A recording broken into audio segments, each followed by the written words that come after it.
Olá pessoal, esse é o vídeo em que eu vou estar falando sobre o quarto modelo de família, que é a família desagregada.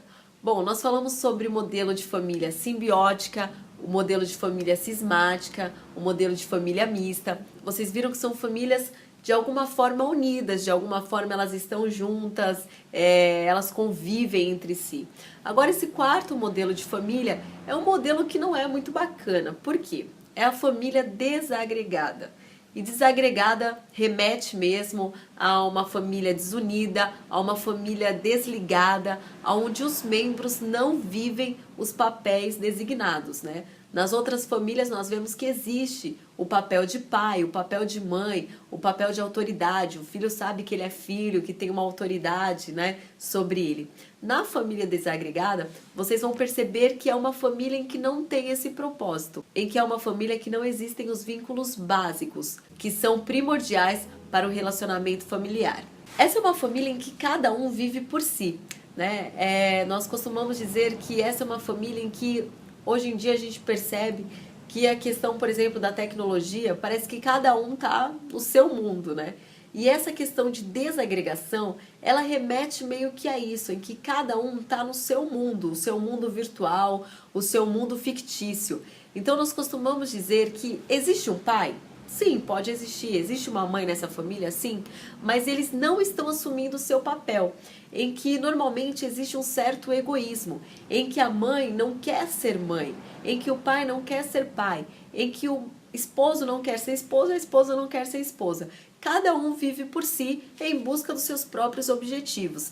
Então, normalmente, as famílias que nós falamos nos vídeos anteriores, elas lutam por um ideal, elas têm um objetivo, eles entendem o seu papel. Nessa família não, a mulher ela tem o seu senso de realização, ela quer cumprir os seus objetivos e que muitas vezes nada tem a ver com os objetivos do esposo. O esposo está vivendo em um outro mundo, ele tem outros objetivos e normalmente eles não têm um olhar voltado para a sua própria família. Nós costumamos perceber que é uma família em que o casal ele não tende a abrir mão do individualismo, eles não querem ser casal. Onde também existe a inversão de papéis, é o que corriqueiramente nós vemos, em que os avós assumem as responsabilidades dos pais, né? Então a criança ela convive mais tempo com os avós do que com os próprios pais. É uma educação terceirizada. Muitas vezes a mulher ela até tem tempo de ficar com os filhos, mas o que ela faz? Ela prefere matricular numa creche, ela prefere deixar com o vizinho, ela não quer exercer o papel de mãe. Muitas vezes falar assim parece ser dramático, mas essa é uma realidade. É uma mulher que não foi movida, que não foi construído nessa mulher o papel da maternidade, né? Ela se tornou mãe por acaso. Normalmente o pai também não foi construído o papel de paternidade. Talvez eles não tiveram também um referencial do que é paternidade. Então o pai ele não assume essa responsabilidade de pai, ele não transmite, eu não estou só falando aqui em questão de finanças, né? Mas eu estou dizendo em questão de amor, em questão de autoridade.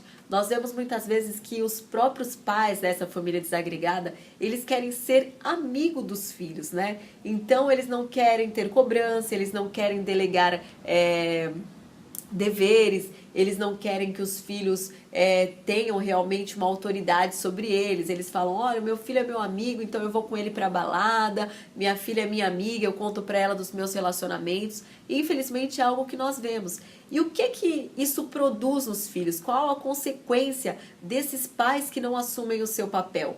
É o que nós estamos vendo hoje. Jovens completamente irresponsáveis, jovens que não têm respeito por uma autoridade na escola, educacional, seja uma autoridade do governo, eles não querem se submeter a uma autoridade. Isso porque na sua base, né, no que era essencial para a construção desse relacionamento com o mundo, não foi exercido de maneira correta. Então eles não têm essa percepção de autoridade, não têm a percepção de responsabilidade, porque são produtos, podemos dizer assim, de uma família desagregada. Essa família também, ela sempre acaba essa família sempre também acaba existindo uma sensação de falta, uma sensação de vazio, porque muitas vezes o casal ele pode estar junto, mas não vivendo como casal.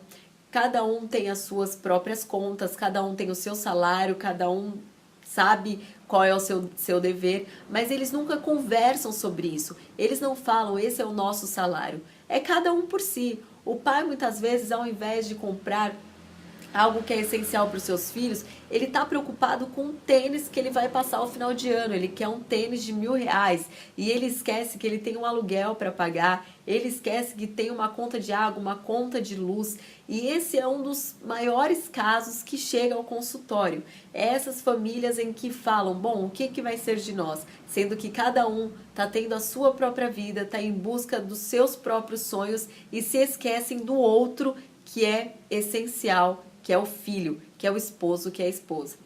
Bom, uma outra característica é que, apesar disso tudo, eles vivem com uma certa normalidade, porque essa foi a forma deles verem a vida, deles entenderem o propósito de uma família, né? E essa é uma família em que, apesar de tudo isso, eles vivem com uma certa normalidade, porque eles não entenderam qual o propósito da família, qual o projeto da família.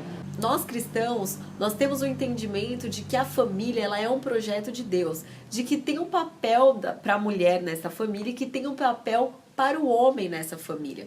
Infelizmente, o que nós vemos hoje no mundo, né, de uma forma em geral, é que esse papel ele não é exercido, em que a mulher não aceita também ser submissa ao marido e o esposo não aceita respeitar e amar a esposa como deveria ser amada.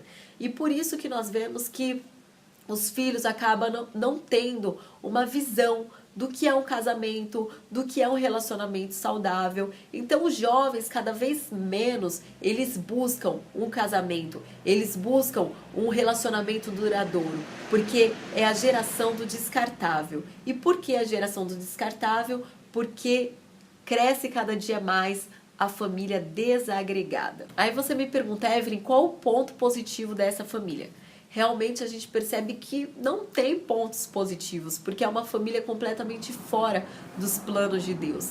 Mas o ponto positivo que eu posso dizer para vocês é que é uma família que pode recomeçar. Afinal, aquilo que não foi construído nada, em que não existe nenhuma construção para demolir, como é o caso das outras famílias, essa família, como não tem nenhuma base, é uma família em que pode ser feita, né? Em que pode existir um recomeço. Afinal, eles estão emocionalmente desprendidos, eles estão talvez submersos em traumas, feridas que precisam ser tratadas, e esse coração que está tão vazio, ele pode preencher com o amor. Então é uma família em que o ponto positivo é que eles podem recomeçar. É uma família que seja mais aberta para um recomeço, para uma construção de uma nova vida. Os pontos negativos, eu acredito que já foi falado nas características, mas cabe aqui ressaltar de que muitas vezes os filhos, por não terem o preenchimento interno da voz de um pai, da voz de uma mãe, eles vão buscar isso em outros lugares, né? Então, em um grupo que eles se sentem acolhidos, que eles se sentem pertencidos, eles acabam querendo passar tempo com aquelas pessoas que infelizmente não são das melhores, né? Normalmente é num círculo de vício, é num local onde só existe a imoralidade. Então eles acabam partindo para essas situações, para esses ambientes em que de alguma forma preenche esse vazio interior. E também um ponto negativo é que normalmente acabam solitários, né? Então o casamento ele vai ter uma tendência aí a se desgastando, que vai para o divórcio, que vai para essa separação emocional, esse corte de vínculo mesmo com a família, em que o pai perde o contato com o filho, em que muitas vezes a própria mãe perde o contato com os filhos e que tende a cair na solidão.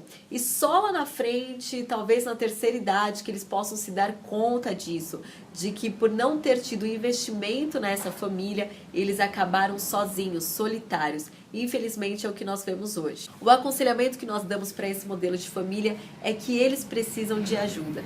Então, quando nós conversamos com um dos cônjuges que demonstram que estão vivendo numa família desagregada, que não estão encontrando o seu lugar na família, a maior orientação que nós damos é que eles precisam de ajuda, que eles precisam de auxílio e que existe um lugar para cada um nesta família e que eles precisam encontrar o seu lugar. E que nós nos completamos a partir do momento que nós temos o outro. Porque a palavra de Deus diz que nós somos uma só carne quando nós nos casamos. Então, se estão separados, se cada um vive em seu mundo, não estão vivendo essa palavra de Deus que é uma só carne. Então, a orientação que nós damos é a valorização do outro, sabendo que o outro pertence a você e você pertence ao outro. Então, você que esteja aí numa família desagregada, corra, porque dá tempo de investir na sua família e que a valorização da família vai trazer para você consequências e frutos maravilhosos que vão durar pela eternidade.